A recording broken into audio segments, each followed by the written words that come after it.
Ordinary people doing extraordinary things. Would you be willing to set aside your life to go undercover? Create a whole new identity? Live a lie? That's what hundreds, perhaps even thousands of spies did during World War II.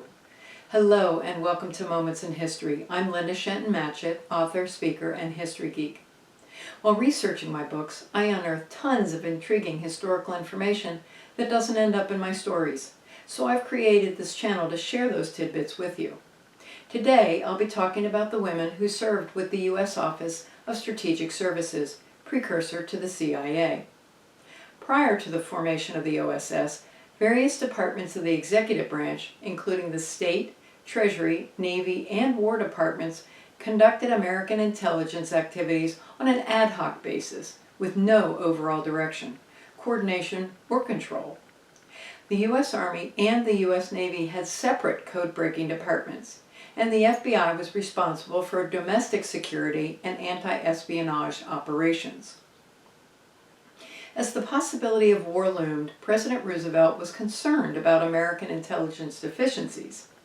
On the suggestion of William Stevenson, the senior British intelligence officer in the Western Hemisphere, Roosevelt requested that Colonel William J. Donovan draft a plan for an intelligence service based on the British Secret Intelligence Service, MI6, and Special Operations Executive, SOE. After submitting his work, Memorandum of Establishment of Service of Strategic Information, Colonel Donovan was appointed Coordinator of Information on July 11, 1941, heading this new organization known as the Office of the Coordinator of Information. A mouthful, isn't it? On June 13, 1942, the COI became the Office of Strategic Services by a presidential military order. Its mission was to collect and analyze strategic information required by the Joint Chiefs of Staff and to conduct special operations not assigned to other agencies. Donovan stayed on as the director, but had no actual powers, and the existing U.S. agencies were skeptical, if not hostile. Until some months after Pearl Harbor, the bulk of OSS intelligence came from the UK. British security coordination trained the first OSS agents in Canada, until training stations were set up in the US with guidance again from BSc instructors, who also provided information on how the SOE was arranged and managed. The British immediately made available their shortwave broadcasting capabilities to Europe, Africa, and the Far East, and provided equipment for agents until American production was established. Let's learn a bit about the man in charge. A decorated veteran of World War I, Donovan received the nickname Wild Bill from the men under his command, and the moniker stuck with him for the rest of his life. With his appointment to the COI, he was returned to active duty in the Army as a colonel, then promoted to brigadier general in March of 1943 and to major general in 1944. He is the only person to have received all four of the United States' highest awards: the Medal of Honor, the Distinguished Service Cross, the Distinguished Service Medal, and the National Security Medal. He also received the Silver Star, Purple Heart, and numerous decorations from other nations for his service during both wars. Donovan was said to have great personal magnetism. A colleague described him as, quote, a rosy-cheeked, smiling gentleman with a voice as soft as the leaf of a shamrock, a shining light in his blue Irish eyes, and a punch in each hand like the kick of an army mule, unquote. Others commented that he was an inspiring yet unorthodox leader, a Republican with direct access to the Democratic president, a man who developed rapport with British intelligence and eventually who won the grudging respect from the American military despite his unpredictable methods of operating. Sounds like the perfect guy for the job. Part of his unorthodox style was to hire women in non-traditional roles, not only in areas such as map making and cryptography, but for actual operations behind enemy lines. At a time when the mindset was that women weren't, quote-unquote, suited for conventional spycraft, and that a female spy's best assets were limited to using their physical attractions, Wild Bill realized that women were more inconspicuous as spies, especially in occupied areas where men of combat age would stand out. He hired these gals, as they called themselves, by the hundreds. So without further ado, let me introduce you to some of these stalwart and intrepid women, some who worked in relative safety while others put their lives on the line. Our first agent is Doris Borer. Barely 20 and 2 years out of Silver Spring, Maryland's Montgomery Blair High School, class of 1940, Doris Gerard, as she was known then, took the civil service exam, and for reasons that were never explained to her, got a job offer from the OSS. She began as a typist, but a year later she was selected to attend photo reconnaissance school, after which she was posted to Egypt, then Italy, then North Africa, where she spied on the Nazis. She also gathered intelligence about German military movements and the location of arms factories.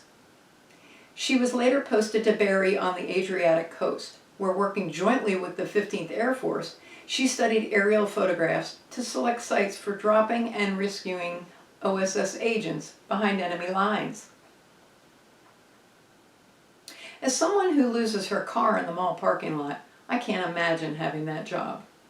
By the time she retired from the CIA in 1979, she had attained the position of Deputy Chief of Counterintelligence, training U.S. officers on the methods and tactics of foreign espionage operatives.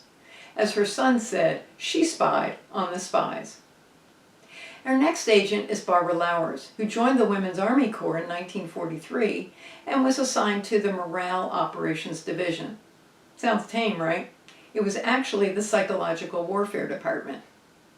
Barbara was born Bozena Hazarova in 1914 in Brno, at that time part of Austria-Hungary. She became a lawyer and practiced in Czechoslovakia, where she mastered the technique of detecting a lie. Apparently a very good skill to have. After she got married and events started to escalate in Europe, she and her husband moved to the Belgian Congo. 2 years later, they relocated to the United States. After the bombing of Pearl Harbor, her husband enlisted in the Army. She went to work in the Czech embassy in Washington, D.C. before joining the WAC herself. From there, she was recruited by the OSS. Working from a base in Italy, the then Corporal Lowers was fluent in 5 languages. She conceived some of the most creative propaganda in World War II. Her first creation was toilet paper printed with the images of Hitler and admonishments to stop fighting for the fascists. Her most significant contribution came in July of 1944 as one of the architects of Operation Sauerkraut, in which disgruntled Nazi prisoners of war were turned into successful OSS agents. The men were outfitted with Wehrmacht uniforms, forged documents, weapons, and compasses, then smuggled across the River Arno. Their instructions? Penetrate behind the German lines as deeply as possible to spread propaganda materials in places such as trees, cars, buildings, and even on the road. Responsible for interrogation of German prisoners, she also prepared assessments of recruits. The prisoners apparently felt that as a woman she would better understand their situation and would drop their guard and pour out how homesick they were for their loved ones, especially girlfriends and wives, and how apprehensive they were that those same women would not wait for them. She promptly translated what she heard into a propaganda campaign associated with Operation Sauerkraut, calling it the Lonely Hearts Club. Along with misinformation and rumors of an imminent German surrender, the newly minted OSS agents carried leaflets and calling cards from Lonely Hearts Club members. The leaflets, convincingly penned by Corporal Lowers, were invitations supposedly written by German mothers, girlfriends, and wives to the collective German army, leading the soldiers at the front to believe that the women back home were willing to have casual relations in an effort to support the war effort and boost morale. Soldiers were directed to look for cards printed with hearts that were left at cafes, bars, and in home windows. The operation was so successful that the Washington Post was fooled and ran a story on October 10, 1944 entitled, German soldiers on leave from the Italian front have only to pin an entwined heart on their lapel during furloughs at home to find a girlfriend. The newspaper got the story from a circular, which had been captured by the 8th Army Front and was actually written by Corporal Lowers and carried behind the German lines by the sauerkraut agents. I'd call that a success. Now, we're going to meet Betty Lucier, who was born in Medicine Hat, Alberta, Canada. Her parents, Emile John Lucier, an American who later obtained Canadian citizenship, was a decorated World War I Royal Air Force ace who was awarded the British Distinguished Flying Cross, and his wife Vera Fleming, a homemaker. After spending her early years in Alberta, where her parents were ranchers, the family moved to Maryland's Eastern Shore when her parents purchased Huntingfield, a dairy farm overlooking the Chesapeake Bay near Rock Hall. When she was 16, Betty learned to fly a friend's Piper Cub J5. At the University of Maryland, College Park, she earned a pilot's license from the Civil Aeronautics Authority. That organization trained pilots through educational institutions. She then tried to join the British Ferry Pilot Service, but was turned down because of her age.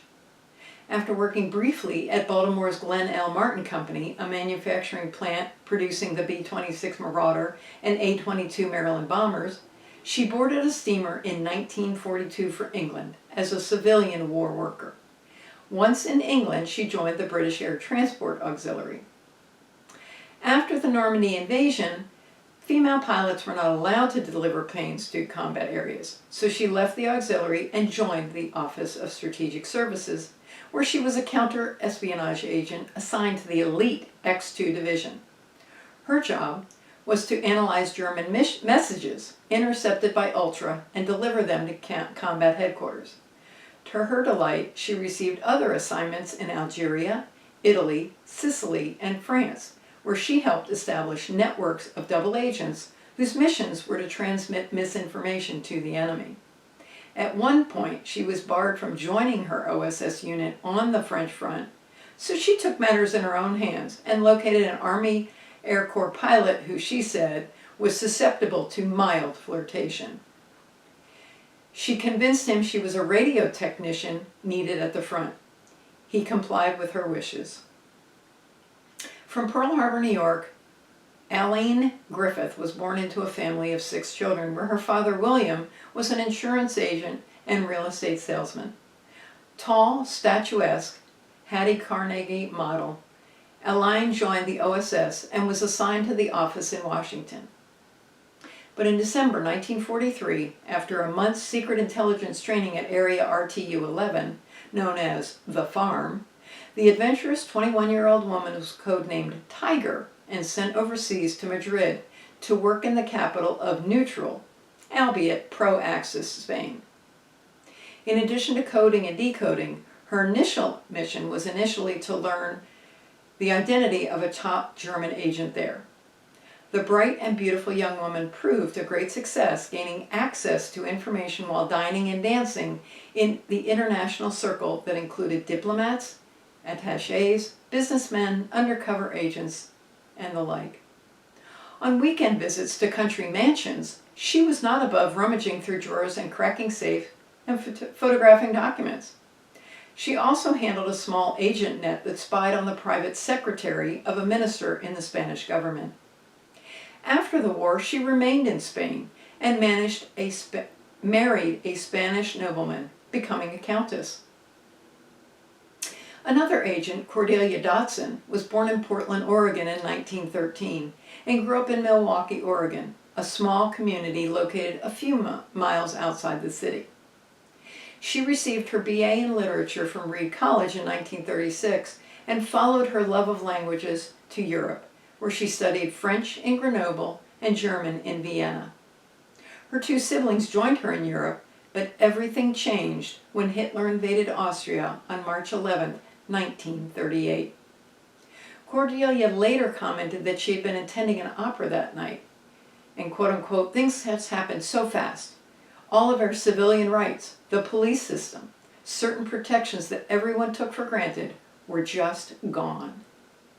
She, her brother, and her sister quickly returned to the U.S. and she finished her language studies with an MA in German from Reed College. Her memories of Reed included the influence of the Spanish Civil War on campus life and time spent skiing with Austrian exchange student Otto Orbach, whose brother she would later help escape Austria. After graduation, she went to Washington, D.C., where she got a job in the Military Intelligence Department. Because of her knowledge of German and French, she was then recruited into the Office of Strategic Services. On more than a few occasions, she had the opportunity to work with future CIA Director Allen Dulles in Bern, Switzerland. Much of her fieldwork for the OSS involved risky trips through occupied territory and across the border into Switzerland, accompanying individuals important to the Allied war effort. At the end of World War II, Emilio Pucci, an Italian fashion designer and politician, was living in exile in Switzerland. He approached the Italian embassy about returning to his native land, but his request was denied because he was officially AWOL from the Italian Air Force for the last 18 months. His only chance of returning to Italy as a free man was to cut a deal with the Allied forces, who now occupied Italy. He claimed to know the location of the diplomatic papers of Galeazzo Ciano, Mussolini's son-in-law and foreign minister. Cordelia spotted Emilio's name in cable traffic and volunteered her assistance. Anxious to track down the missing diaries, Dulles arranged for her to rendezvous with Emilio at Zermatt, an alpine ski resort in the shadow of the Matterhorn. From that meeting, Cordelia produced a memo that included Emilio's account of his role with the Cianos and got him to agree to look for the missing papers in Italy. At her suggestion, Dulles asked the Italians to let him return without fear of imprisonment. If you're intrigued by these spies, grab a copy of my World War II romance, Spies and Sweethearts, available on many online retailers. Details are in the description. Thank you for watching and have a great rest of your day.